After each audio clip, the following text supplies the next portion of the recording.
तो गाँव वालों, ये है एनसीईआरटी का क्वेश्चन नंबर 5.4, जो कि एक इंपॉर्टेंट टॉपिक भी है असलियत में, कि जिसका टॉपिक का नाम क्या है, स्टेबल और अनस्टेबल इक्विलिब्रियम। देखो ये चैप्टर नंबर 1 में यानी कि इलेक्ट्रिक डायपोल में भी पूछा जाता है, और चैप्टर नंबर 5 मैग्नेटिक डायपोल में भी ये वाला कॉन्सेप्ट रिपीट होता है। चलो अभी बढ़ते हैं इसके सॉल्यूशन की तरफ। देखो ये भी एक छोटा सा ही कॉन्सेप्ट है भाई साहब, सॉल्यूशन करेंगे हम। क्या करेंगे? सॉल्यूशन देखेंगे।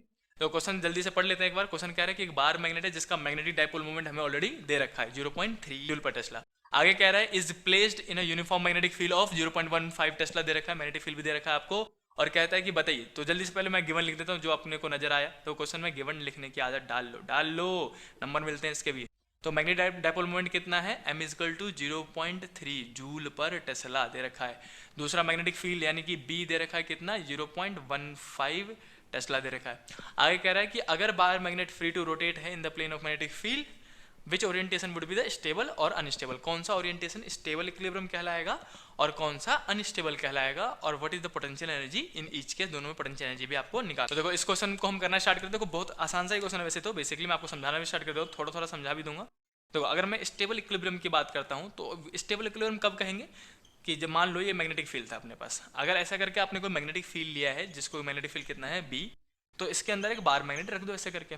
अगर साउथ पोल मैं लेफ्ट में रखूँ और नॉर्थ पोल इधर रखूँ, साउथ पोल इधर और नॉर्थ पोल इधर, तो स्टेबल इक्विलिब्रियम कब कहलाता है? जब मैग्नेटिक डाइपोल मोमेंट और B दोनों सेम डायरेक्शन में हो, तो उसे हम स्टेबल इक्विलिब्रियम कहते हैं। फॉर एग्जांपल इस केस में देखो, अब जो मैग्नेटिक डाइपोल मोमेंट है वो एक वेक्टर क्वांटिटी है। मैग्नेटिक डाइपोल मोमेंट एक वेक्टर क्वांटिटी है, तो उसका डायरेक्शन तो होगा ना, उसका डायरेक्शन आपको याद होना चाहिए वैसे तो।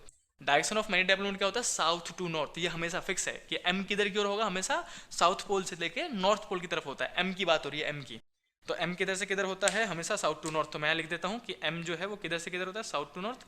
M जो आएगा अपने पास लेफ्ट टू राइट आएगा, और मैग्नेटिक फील्ड भी किधर की ओर है? सेम डायरेक्शन में।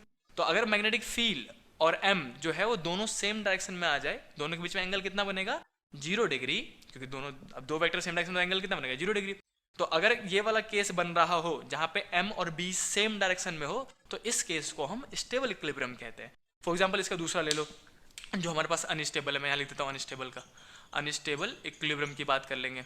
अनस्टेबल इक्विलिब्रियम क्या है? फिर से मैग्नेटिक फील्ड ले लो आप, ऐसे करके मैंने फिर से मैग्नेटिक फील्ड ले लिया B, इसमें फिर से एक बार मैग्नेट रख दिया। इसमें देखो साउथ पोल मैंने लेफ्ट में रखा था, तो इसमें उल्टा कर देंगे, नॉर्थ पोल लेफ्ट में एंड साउथ पोल राइट में। तो अब होगा क्या? अभी भी बताया था ना, मैग्नेटिक डाइपोल मोमेंट का डायरेक्शन किधर से किधर होता है? South to north. जो M है वो फिक्स है, M किधर से किधर होगा? साउथ टू नॉर्थ, साउथ से नॉर्थ की तरफ। M ये रहा है ना। और मैग्नेटिक फील्ड किधर की ओर है? मैग्नेटिक फील्ड है इधर की ओर आपके पास, इस जगह एक्सटर्नल मैग्नेटिक फील्ड जो था वो इधर की ओर था। तो इन दोनों के बीच में एंगल कितना बन गया? M और B के बीच में एंगल बनेगा 180 डिग्री, है ना।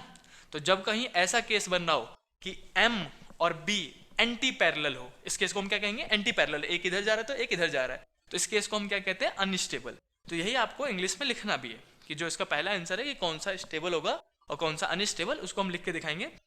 हम लिखेंगे कि when M is parallel to B then it is said as stable equilibrium। आप लिख देंगे, मैं ब्रैकेट में ऐसे छोटा सा लिख दे रहा हूँ, स्टेबल इक्विलिब्रियम।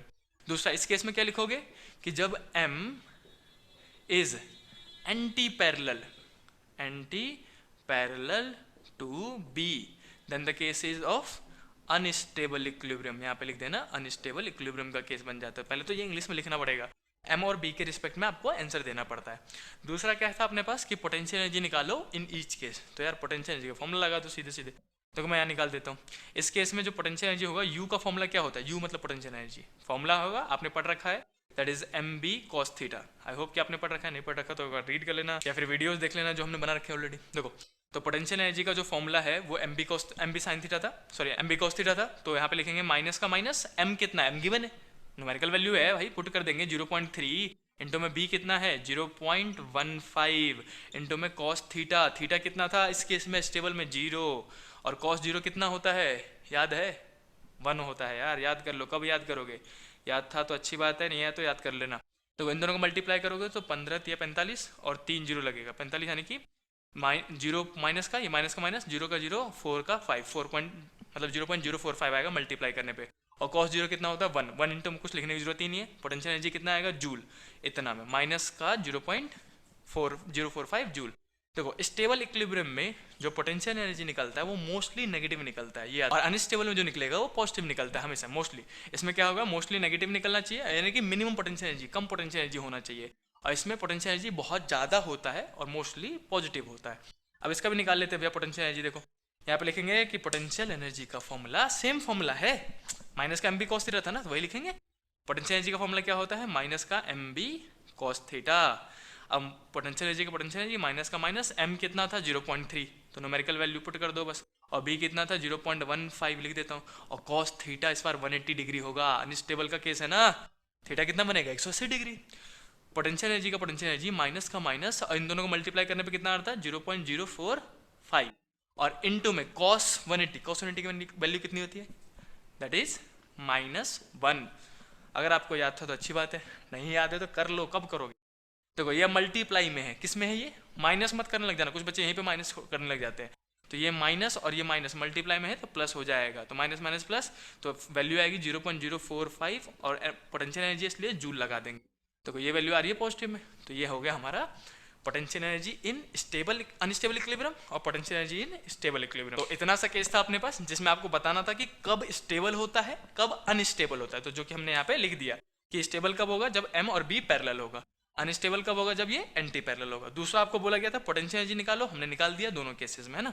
तो ये हो गया आपका इसका सॉल्यूशन। तो चलो जल्दी से आप इस वीडियो को लाइक कर देना, और अपने दोस्तों के साथ शेयर करने की हो रही है, कंजूसी करने की नहीं हो रही है, शेयर करो, नॉलेज बांटने से बढ़ता है। और हमारा सब्सक्रिप्शन लेवल बढ़ाओ, कब बढ़ाओगे, इतने आसान आसान कंटेंट लाके आ रहे हो यार, मैं आपके लिए इजीली वे में समझा रहा हूँ। चलो जल्दी से वीडियो को लाइक कर दो, दोस्तों के साथ शेयर करो, मिलते हैं नेक्स्ट वीडियो में, तब तक के लिए भागो, बाय बाय।